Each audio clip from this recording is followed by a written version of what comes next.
Maybe I have a different definition of what pleasure is, but this damn show ain't it.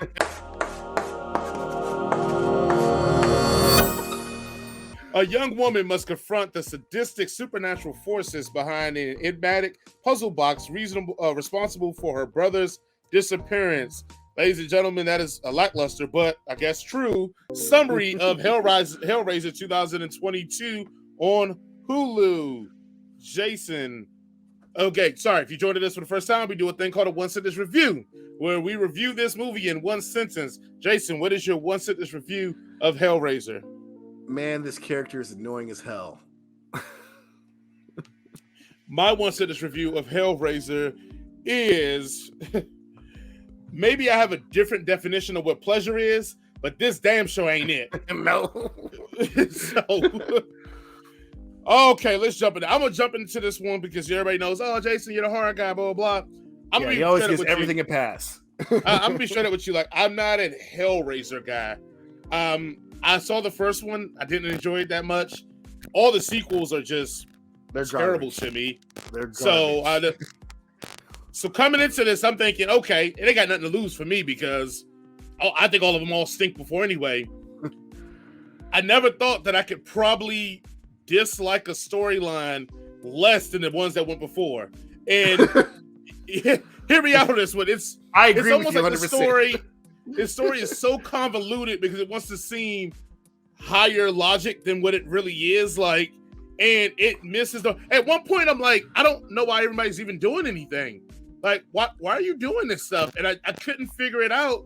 And at the end, I kind of got it. Like, oh, this is like, they're not, quote unquote, looking at being bad guys. They're like doing this to show human existence the limits of pleasure or feelings. And I'm thinking, that's a dumb thing to want to do or be. Like, I just can't why, imagine and whatever.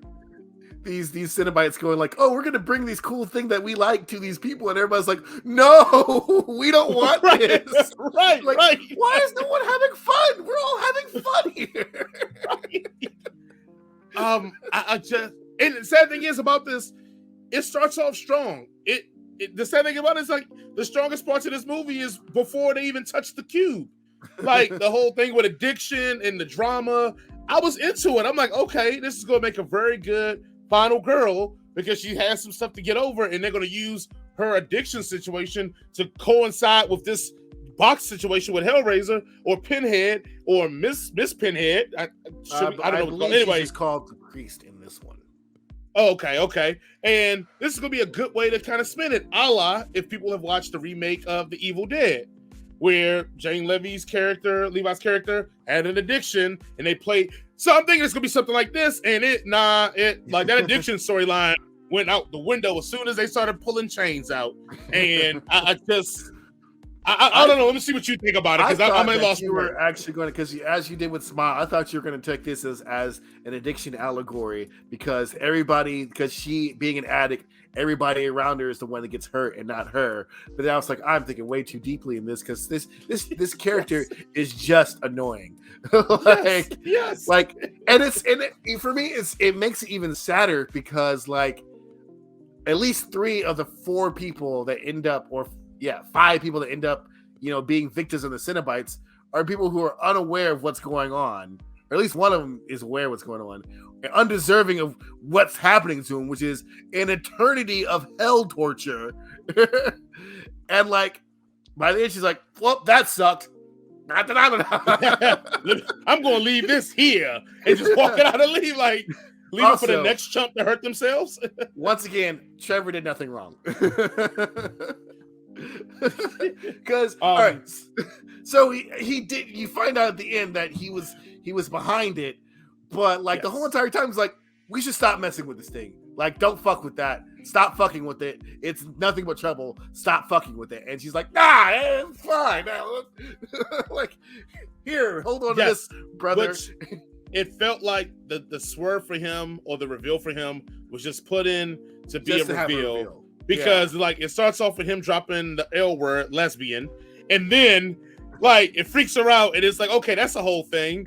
And then it's like they go to do this thing, and they get the thing, the cube, and now but all this time, instead of like promoting her or pushing her to do more with it, which which you found out was supposed to be the goal, he was like, "Nah, don't take that. Leave that there. Oh no, don't." And I was like, "Hold on, you're doing a terrible job of like convincing her like this is." There's a point in the movie he was like trying to take it away from, like actively like grabbed it out of her, like, and was trying to leave with it and throw it away or do something else with it, and she's like, "No, bring it back. I need it." And like, oh god.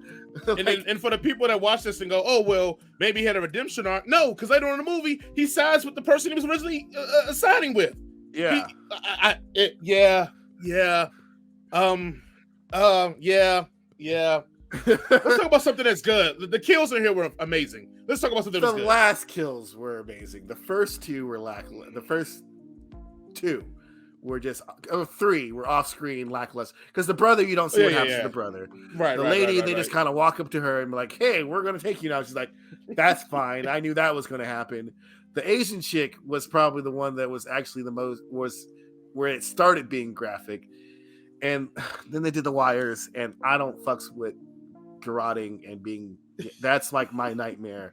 So I'm like, I'm done with this movie at that point, and the boy still lives, and I'm like, no, we're done. You need to shoot me in my fucking head after that. Like, don't leave me here. Take me to the hospital. Like, he gets stuck from belly button to chest, and they're like, "Yeah, just keep walking it off." Like, what? And then, the opening kill was good. With the homeboy at the bar, like that was pretty good. At the party, that was pretty. Because, but it kind of happened in the background while your boy, Dr. Viscount, whatever his name was, I think his name was praying to the guy. Which this dude is also a fucking moron as well, because you would have to think, because by the end of the movie he comes back as a villain. And you would have to think, after witnessing these things like 5 times and seeing what they're like, what their choice of sensation, which is what he chose the first time, was not what he wanted. Right, yes. He didn't. Also, I can understand, like, this dude, from what we saw, had a fortune. Yeah. You couldn't just bring people there and X them off and get everything you wanted very quickly, and then realize you didn't want this, and brought in 5 more and X them. Like, he had money and resources. It's a bunch of homeless people. Yeah, I'm not advocating for this, but I'm just saying, you could have walked around homeless people and be like, "I got $1,000 if you come here and do this," and he could have just off them one. Like, I need to have a friend of mine go out and get a wholly different person to do it, but then bring that person here somehow. Hopefully, she can figure out to be brought here, because that's what she did. She ended up figuring it out on her own to even go to that place, to his house, and hopefully, I can get a couple more while I'm here. And it's like, and then he still chooses wrong at the end. It's like, yo, you know what they're fucking with, right? Like, how about just like leave me the fuck alone? That's the only thing. That's the only choice you have. That was the smartest decision in the whole movie. At the very end, but he's like, "Nah, I'm good." You're like, "You gonna bear the weight of this?" Yeah. Just leave me the fuck alone, because whatever I ask you for is probably gonna come back and bite me in the ass. So, like, if I ask you to resurrect my brother, it's probably gonna be one of you fuckers, like, all talking about, cutting his nipples and shit, and it's gonna be weird. I don't want to live with that. Be like Pet Cemetery, brother. Yeah. No, but you also realize he's being tormented in hell for the rest of eternity for doing nothing but trying to help you. Yep. Because you're a terrible human being, and you let that be the thing. And she probably also smells, because this young lady who plays the main character Riley, to me, it looks like she smells like patchouli oil and dirty feet, like she never took a shower ever. And also, that's like not way for me to get interested in the protagonist if I'm like, she probably stinks. Let's go to another highlight of this.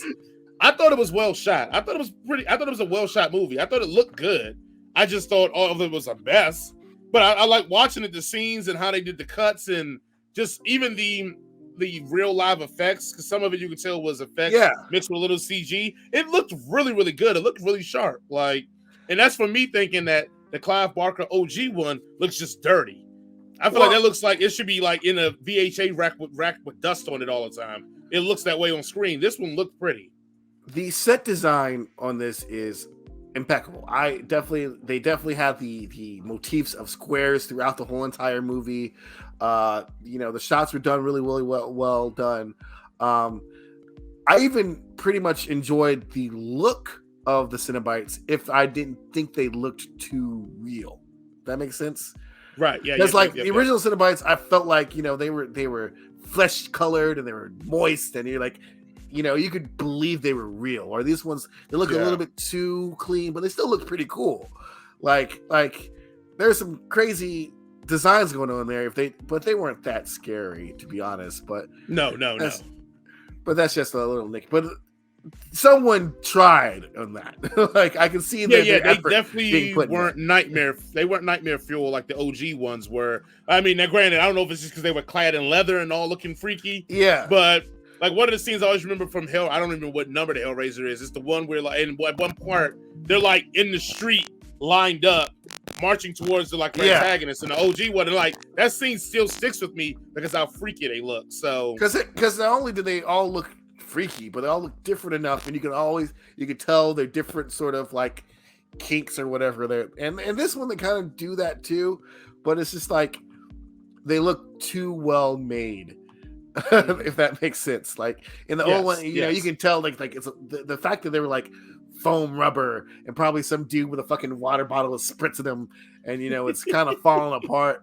Like that led to more of its realism for me. And in this one, it's just like, oh, this is really, really good cosplay. Like these guys are really good, and then kind of little bit takes you out of it.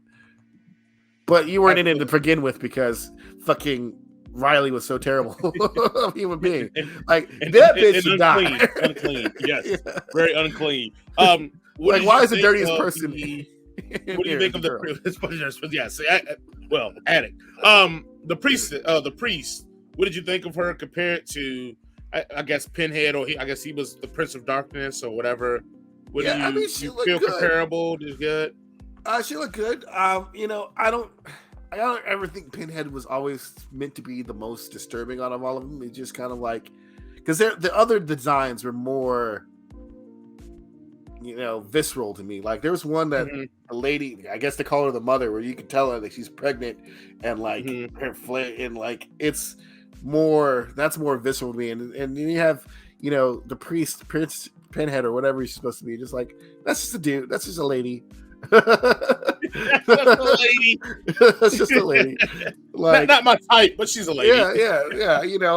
I guess she'd be cool, but and like the chatterer, like he's like, and he starts being like, and that's more visceral to me. And then like, I suppose like she's not supposed to be scary, so that's why she's not. So she's supposed to be the most normal one of it, which also makes you think about these creatures, because like each one of these used to be a person. Yes. And like whatever, and that's why the mother is even more scarier to me, because like that's a person who pretty much chose to do this and was pregnant at the time. Yeah. That freaks me out. That freaks me out. So here I'm gonna say this, and I'm gonna do that disclaimer where you go, "Oh, I'm not a racist," but instead of using, I'm gonna say something racist. So real racist now. I'm not racist, but I hate all of them. Right, all of them. I'm not being sexist here, but I felt like she had the gravitas of the character, but I never felt intimidated by the character. Yeah, and I feel like Pinhead's appearance in the OGs was always subtle, just like hers, but it was very. When Pinhead showed up on the scene, some shit was about to go down, and it was going to be brutal. With her, I felt like it was right. With her, I felt like it was more. She was almost like I guess a compared to make this go full circle. It was like watching Crowley in Supernatural, where it was like, oh, she's just a crossroads demon. She's just making deals. Like she's not really out here about this life. She's just like, hey, is what you want to do? Or you need to go give me these bodies because bitch. Like it felt more like that, where I was like, I mean, it's cool. I feel like I can have a conversation with her. Where like OG Pinhead is like, I see that Joker, I'm trying to get up out of here. Like, and I don't know, it just it's like after all this torture shit, you want to go grab a beer? Like, what's like, right. Like she just clocks out like the sheepdog. It's like, all right, Coyote, let's go hang out. Like I just felt like it missed a little bit of menace for me, and it wasn't enough that it bothered me because I was already kind of out by the time the priest was really ramping up. But I just felt like it I don't know, something was missing for me, and it bothered me through the whole thing. Is that she just seemed more like a social worker to me. It was like, hey, it's the deal you made because you got your hand cut. You got to pay up, and if you don't, we taking all these jokers. Like okay, well, I guess. Also, like in the second half of this movie, like, you know, everybody else who's got cut by this thing, like within minutes, they're like, we coming for your ass, right? And then the girl gets cut, and it's like, hey, we kind of like you, so we get like 2 more people. Like, you don't have to do this. Like, I mean, we think this is fun, but like, I honestly, you're not really into this, so just get like somebody else to do this. And like every other person you didn't give that chance, that opportunity to. Like, they're like, no, come on, this is gonna be way worse for you than this is gonna be for us. the priest probably smelled her and was like, I don't want that in hell, so you gonna have to kill some other people because I don't want to be bad enough down there. In this endless labyrinth. I don't want an eternity smelling you. So go get somebody else. Did you take a shower in this entire movie? Right.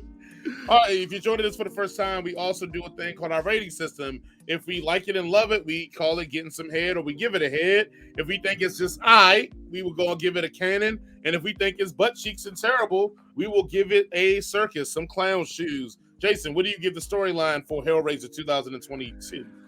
I'm going to give it a cannon because when they actually get to the house for the second time, it actually starts to pick up and actually gets entertaining to me. Everything up until then, I'm like, nah. So it's a cannon. So, you know, I was on the fence about giving it some clown action, but I will give it a cannon because I did like the OG stuff before the box was involved. And like you, once it gets down to the finale, it does really start ramping up and gets really good. That kind of saves it for me because I was batting back and forth, but I'm going to give it a cannon as well because I think it is some strong points in here. I just think some of the execution on the plot is what do you about the kills, the action, or I guess the gruesome kills? What do you give that? Look, anytime you do like wires and vivisecting of things, that's like one of my things. Like, no, it turns me off. So I got to give it a cannon, even though I'm sure your horror house, especially when the guy's skin started, I'm sure y'all love that shit. I can't. I just can't. So cannon on that. I just can't. I'm gonna give it some head. But my favorite scene in there was when they were putting old boy back together. I thought that was amazing. That was I thought it was cringeworthy, but it was still really, really good. So I'm gonna give it some head. And it looked pretty practical. It's probably CG, but it looked like they literally like ripped apart like a chest and like just put it in reverse. Right? It looked really good. It didn't look like it was CGI'd up like you normally would think it would look. Absolutely, it looked really good on that one. And then the look of the film. What did you think of the look of the film? I would give it a head. Yeah, that's our thing. I think it looks pretty decent. It was a decent looking film, decently shot, decently set design. Everything looks good. It's just the stuff they put in it that wasn't good. Right. Yes, I think it looks beautiful. I think it looks beautiful. Definitely, if you compare this to the OG to this one, it looks like a whole different universe, space, time continuum. So I definitely will give it some head on that one. And so we do our rating system from 1 to 5, 1 being terrible, 5 being great. Jason, what do you give Hellraiser 2022? I'm gonna give it like a 2.5. I mean, it's not the worst movie I've seen in the last 2 weeks that has been a horror movie. Just for the record, people love Smile. It actually made more money this week over word of mouth. It's doing very well. It's doing very, very well because God hates me and I can't just be right for once.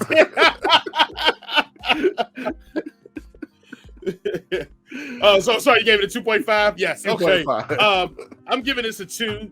Again, like I said, halfway through in the middle parts of this movie, I don't know what the hell is going on and why do I care about this? So, but I think it rebounded strong at the end. So I'm gonna give it a 2 for Hellraiser 2022.